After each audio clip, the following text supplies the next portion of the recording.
Who here has ever had problems in your relationships with other people? So have I. Even in my priesthood, right? Yeah. I want to come back to that. Does anybody here remember the old TVs? Do you remember those? I'm talking like 50 plus years ago. Do you remember those? Yeah, okay. Like, they're not like those big, massive, flat screen TVs, are they? They were heavy, they were deep, they were clunky. There was a lot of equipment inside. It had a couple knobs on the front of it because there were no remotes. There wasn't a lot of channels because there was no cable. There was no streaming video, right? So you had a couple channels, and when you turned the TV on, and you went to a channel, it still didn't come in clear sometimes, did it? So you had this huge set of antenna on top of your TV. And sometimes you had to be patient and finesse and do a lot of work with that antenna in order to get through the fuzz, right? That salt and pepper fuzz and that white noise. But then when you got it, you were able to see clearly, you were able to hear clearly. There was great reception. That fine-tuning is an art that we all had to learn maybe when we were younger and had what we had in front of us.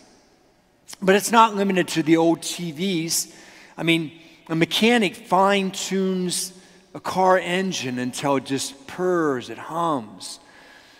So does a technician with any kind of electronic equipment. It's the art of fine-tuning to get it working at its best capacity, its maximum, complete, fullest capacity. All kinds of fine-tuning. You fine-tune a telescope in order to see things in outer space. Well, that art of fine-tuning a lot of things in our life is where we come back to relationships. Relationships take fine-tuning. It's not like you establish a relationship and then you just kind of leave it. It takes that patience, that finesse, that work in order to get clear communication, reception, to be able to see and to hear the other person, and for them to be able to see and hear us, and for the relationship to work in a functional way at maximum capacity rather than not fine-tuned relationships, and we're left with something very dysfunctional. I think this is a good insight into what is going on in today's gospel reading, where Jesus himself acknowledges that in our humanity, we are going to have troubles in relationships with others. He says brother, like maybe someone who literally is a brother, but definitely someone who is close to us, or even maybe somebody who's distant to us, but like a spouse or a family member, a friend or a neighbor or a co-worker. Those relationships take fine-tuning, and so Jesus gives us a roadmap, if you will, instruction guides about practical and even just, of course, very spiritually applied too. So let's go through those, like what he says and how that's good, but also how, if we don't do that, what can be the impact? What does that look like? So the first thing he says is, if we have trouble with another person, we're first supposed to go to that other person. The problem is sometimes we don't even go to that other person. We have trouble with that other person and we internalize it. And it stews inside of us until it boils over. And then that person gets the brunt of not just that act, that stupid thing we did or said or thing we should have said or did, they get all the junk that has just been festering inside of us. and we just explode upon that other person.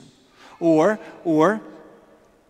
we don't go to that person with whom we're having trouble. We go to every other person. Let me tell you about what my husband just did, right?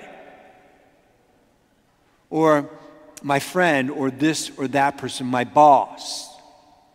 And we drag that person's name and life through the mud. And not only now are we dealing with that junk, we've offloaded it onto everyone else. And perceptions, history, idea, look of that person that was with us and had been skewed by hurt now is in the mind and the heart of that other person, and they can't get it out of themselves. They now have an altered view of that person. And it's sinful. And so what does Jesus say? He says, go to the person. One-on-one with that person. But sometimes it's just, we think, easier to internalize it or to externalize it to everyone else. But it really isn't when you look at the consequences to our lives and the lives of others and that person. And the relationship itself is never fixed that way. But it might be fixed by that fine-tuning, that patience, that work, that finesse. Jesus acknowledges that sometimes the one-on-one won't not work. So what does he say? He says, bring it to a couple other people. Like in modern terms, maybe that is an older, wiser person in your life. Somebody that you trust and will keep confidence and has been there, done that. Maybe it's a mentor. Maybe it's like a professional counselor. But the problem happens in our pride, where we've got these problems and maybe one of the spouses has come to the other and they tried to work it out one-on-one and maybe multiple times, and then one of them says, let's go see someone else. Let's go see a counselor. Or let's go talk to this person. You admire this person. You know they went through such and such like we are right now. Let's go talk to them. We are not going to go to a counselor. We don't need a counselor. We don't need another person. Really? We don't need other people to help us with our problems? Really? And that does the relationship no good either. But Jesus in his wisdom is saying there are other people sometimes who have been there, done that, or who have the training, for instance, to be able to be a companion, a guide, a counselor, a advisor, a healer. Someone who can liberate us from our stinking thinking and from our hurts. Someone who can get us talking again, who can be objective, and so on. But Jesus also acknowledges that sometimes that might not even work. So he says, bring it to the church.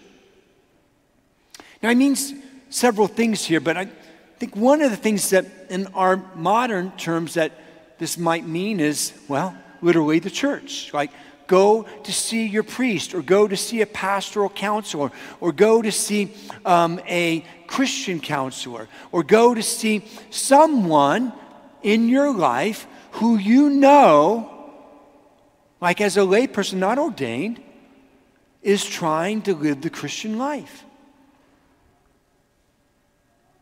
And when you go to that person, they're going to be Christ-like to you. They're going to listen to you. They're going to ask questions. They're going to be empathetic, but they're also going to speak the truth in love. That's the Christian life. It's not an either or, the hammer, the truth, without any love. Or love, yeah, just do whatever you're going to feel is best here, but without any truth. Who will speak the truth in love with you, and then, like a Christian, will accompany you on the journey. Because sometimes this would take more than one discussion, one meeting.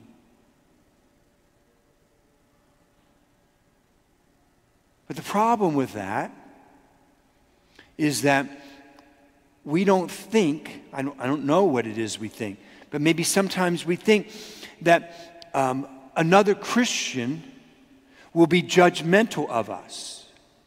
That a priest won't understand us.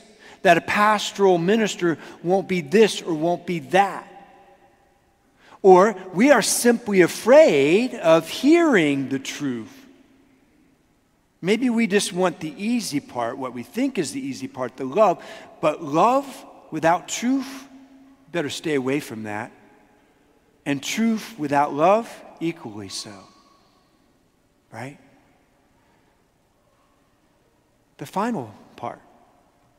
He says, and if that doesn't work, then treat them like tax collectors and Gentiles. But even with the tax collectors and Gentiles, Jesus went to them. And ultimately, like with people like St. Paul, he sent his apostles to them throughout the world. That is, then commend those persons to the Lord. If the one-on-one is not working, if bringing other people in is not working, if bringing the church or people who are living the Christ-like life and can teach them or speak to us in truth and love is not working, then commend this person to the Lord.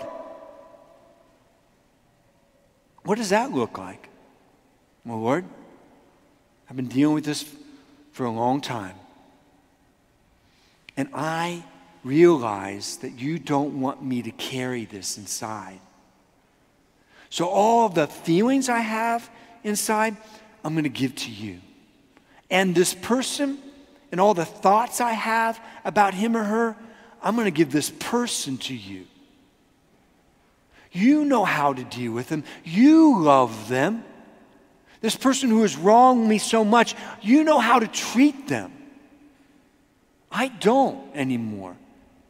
And I don't even know how to treat myself with all the junk that's inside of me, so I commend them and my feelings and what they've done to you. I lift it up. I surrender it to you. And of course, the next moment or next day, we take it right back again. But then we give it to him again, and we give it to him again, and we give it to him again and again. And after a while, like the habit of living with it and stewing with it and musing with it and torturing ourselves with it, a habit that we create is replaced with another habit of surrender. And we find ourselves free from this. It's the art of fine-tuning. Relationships take fine-tuning. But none of this is really possible with the other person. And so we make it possible with God and me. With God and me. The art of fine-tuning in my relationship with God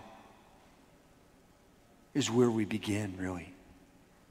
Because we can't do this with other people until we do this with God.